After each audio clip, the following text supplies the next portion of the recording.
வரலாற்றில் அரிதாக வரும் ஒரு தருணம் இது. பழைய நிலையிலிருந்து புதிய நிலையை நோக்கி நாமே காலடி எடுத்து வைக்கும் தருணம்.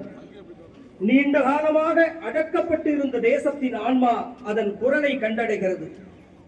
இந்த கவித்துவமான புனிதமான தருணத்தில் இந்தியாவுக்கும் அதனுடைய மக்களுக்கும் உலகெங்கும் வாழும் பெரிய மனிதகுலத்திற்கும் சேவை செய்வதற்கான ஒரு வாய்ப்பாக இதனை எடுத்துக் கொள்வது நியாயமானது.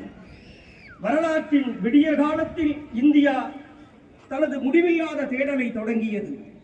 பாதை தெரியாத பல நூற்றாண்டுகள் அதனுடைய முயற்சிகளாலும் வெற்றிகளின் மகிமையாலும் ஏன் தோல்விகளாலும் நிரம்பி உள்ளன. வெற்றியோ தோல்வியோ நமது தேசம் அந்த தேடலை ஒருபோதும் கைவிட்டதில்லை.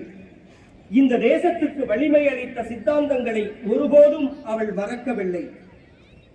இன்று நாம் ஒரு துரதிர்ஷ்டமான காலத்தை முடித்து வைக்கிறோம்.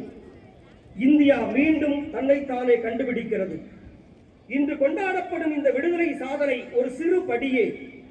நம்மை எதிர்நோக்கும் பல பெரிய வெற்றிகளுக்கும் சாதனைகளுக்கும் திறக்கப்பட்ட சிறிய வாயிலாகும் இது. இந்த வாய்ப்பை பயன்படுத்தி எதிர்கால சவால்களை ஏற்க நாம்